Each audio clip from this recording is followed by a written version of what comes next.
For months, war felt so far from Russia's capital. It's feeling much closer now. Moscow mobilized. The special operation advertised on bus stops and billboards.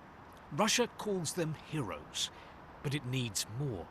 So more men are ordered to the call-up centres and sent to Ukraine. Conditions are basic. These draftees have no beds. These do, sort of. And he says his group is being sent straight to Ukraine without any military training. And the president? He's escalating this conflict. Tomorrow, Vladimir Putin is expected to start the annexation of 15% of Ukrainian territory. There's little excitement about that on the streets of Moscow. I feel negative about it because it's the territory of Ukraine. I think it is historically Russian territory.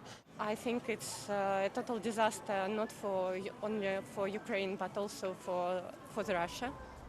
What's more, the Kremlin call-up has sparked widespread fear.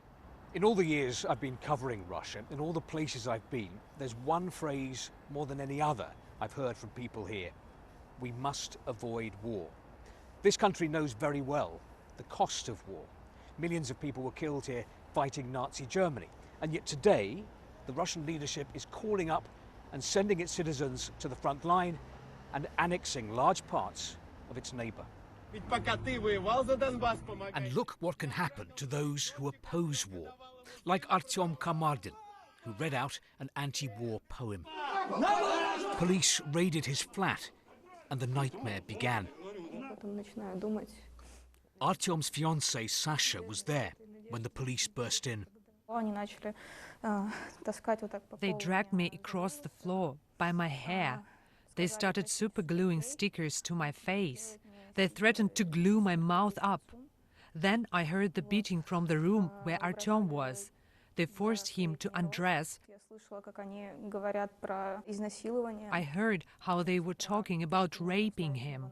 They filmed everything they did to Artyom. They grabbed me by the hair and showed me a photo of him, naked and beaten up, covered in blood. Russia's invasion is having devastating consequences for Ukraine and for Russia too.